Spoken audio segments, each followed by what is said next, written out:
Hello nerds! Thank you once again for watching Generally Nerdy. This is your week in Nerdom, your twice weekly nerd news updates for all of the things going on across the nerddom.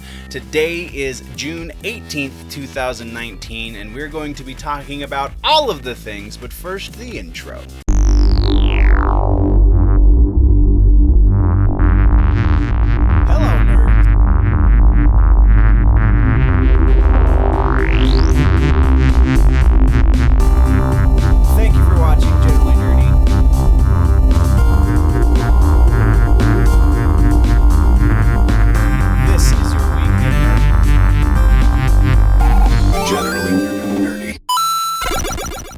First, before we get into the news, a little bit of a channel update. I will be going out of town in about a week and a half, so next week we will probably do both episodes, but the following week will very likely only be one Weekend Nerddom update, though by then I should have a couple more con videos ready to be uploaded, so you will not be without content, you just will be without the news for an episode. So that is what's coming up, and now let's jump into music news, and we only have one piece of music news, and this piece is actually pretty interesting. If you are a fan of Dillinger Escape Plan or bands like Converge or something like that, I say Dillinger specifically because one of the guys from Dillinger is in this new band. The name of this new band is Narcotic, and you can find a link to their Bandcamp down in the description. They are putting out a new record. It's a long title, so I have to read it. I have seen the future and it doesn't work. One of the dudes from Dillinger Escape Plan is in this band. He's playing guitar.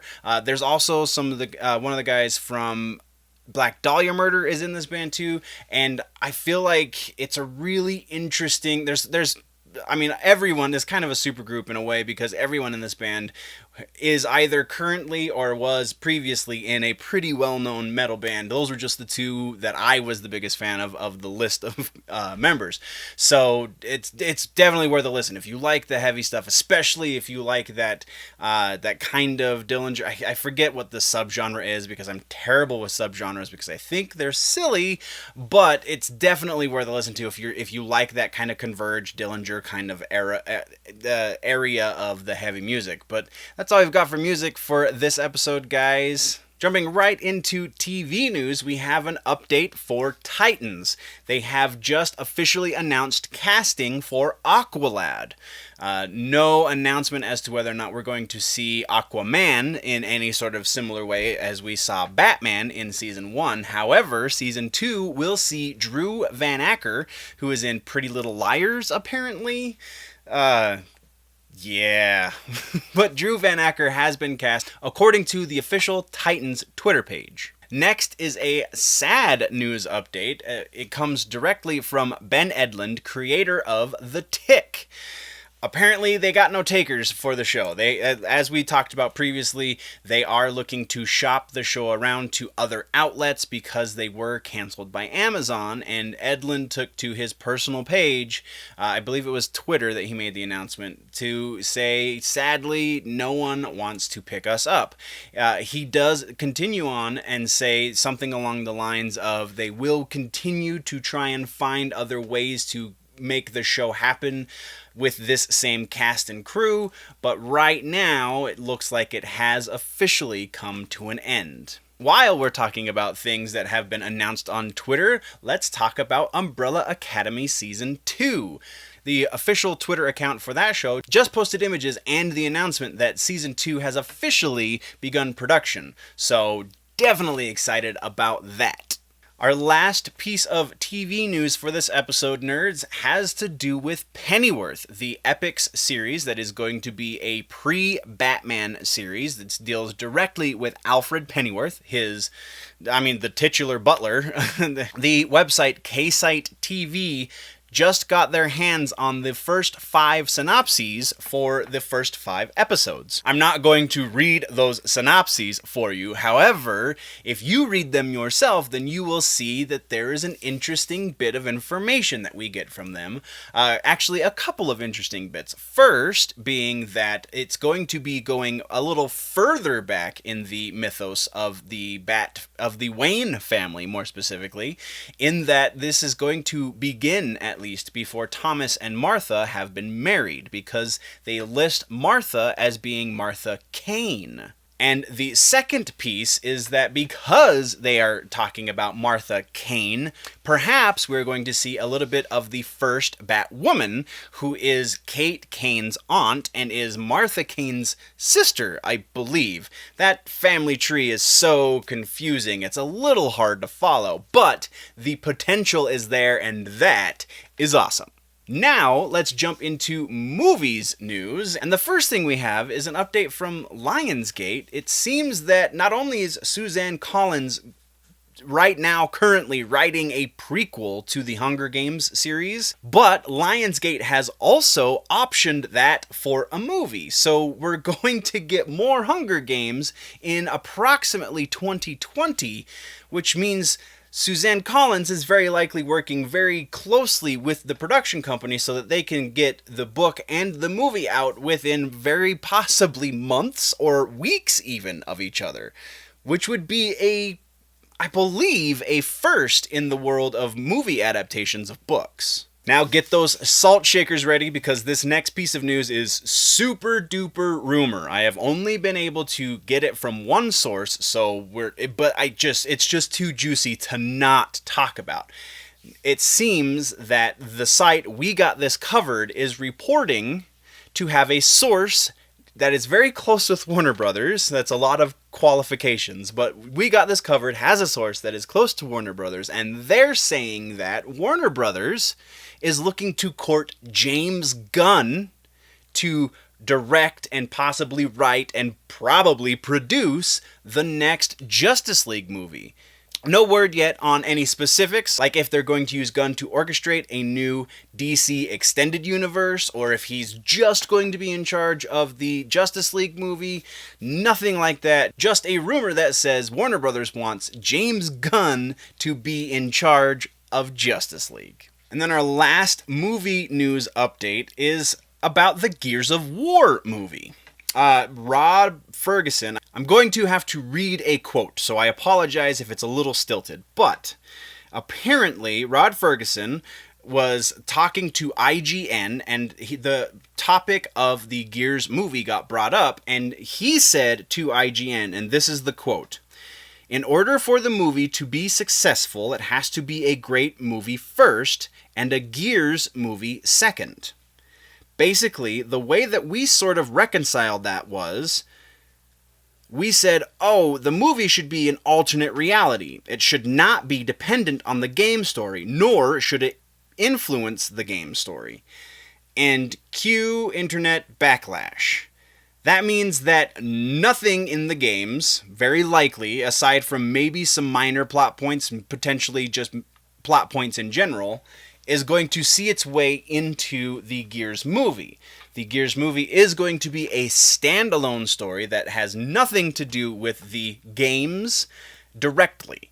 There's going to be obviously thematic elements, because otherwise why would you still call it a Gears movie? But this very potentially is going to blow up in their face, because the internet is the internet, and that is the way of things. I'm, however, interested to see what they do telling a different Gears story than the one that we already have. Now let's talk about some gaming news, and first thing, this is just a really funny little bit that I just read, is that in Tesla cars, I don't know if I had, there's no date as to when this is going to start, but in Tesla vehicles, apparently, Elon Musk is kind of a huge nerd, as we all know, and also a bit of a gamer.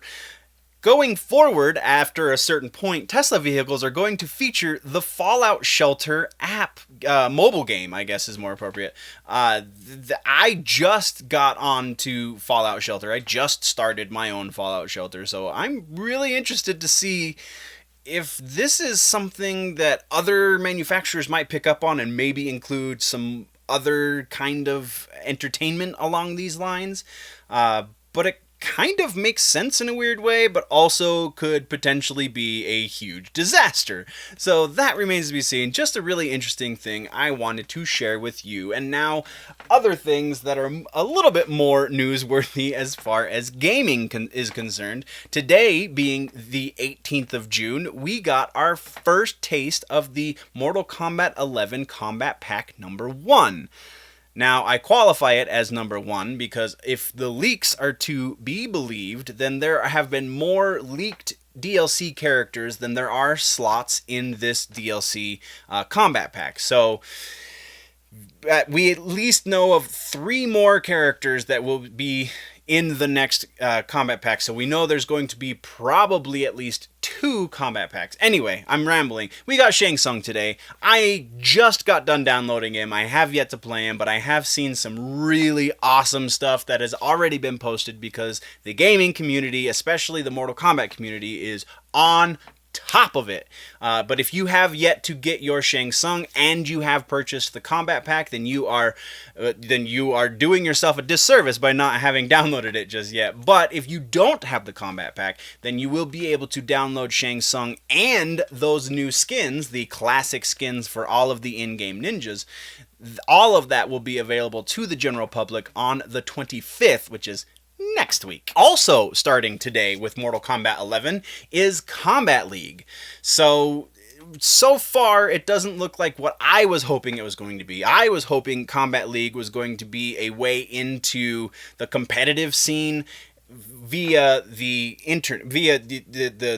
connected play, because if you live in a more rural area, it's much more difficult to get into the competitive scene. So I thought this was NetherRealm's answer to that. What it really is just a chance to get bragging rights over other people, as well as some unique skin options, which are actually really awesome, so I'm kind of excited about that. Just not as excited as I wanted to be about the potential of this being a new step on the ladder, a new rung, rather, on the ladder of getting into the competitive play. So it's a little bit of this, a little bit of that. It could have been better, but it's pretty awesome either way. The last bit of gaming news has to do with another mobile game. This one, though, is an adaptation of an old school Nintendo game that has been adapted a few times. It's Dr. Mario, but now they're calling it Dr. Mario World. It's a little less of a Tetris ripoff and a little more of a Candy Crush ripoff. Still looks friggin' awesome. It's puzzle gaming at arguably some of its finest. Nintendo just announced, I think yesterday, that the release date is going to be July 10th, which is much sooner than a lot of people were anticipating. No word yet as to if it's going to find its way off of the mobile platform, but it will be available on both iOS and Android on the 10th. And if you played the game back when it was just a regular Nintendo game, or on your Game Boy, or whatever other iteration that was kind of a Tetris-y kind of feel, this one looks like it's going to be a pretty interesting change to the traditional gameplay that you're expecting, though not a complete change if the video is to be believed. And that brings us to comic book news. No specific comic book news. We're not going to talk about Batman. We're not going to talk about X-Men this episode. What we are going to talk about is distribution. I know, sounds super exciting, right? Well, it's interesting, and so that's why we're talking about it. So there is an indie publisher called, I apologize, A Wave Blue World, which is a weird trying to say because you want brave instead of wave because of the Aldous Huxley book and whatever. We're going on a tangent.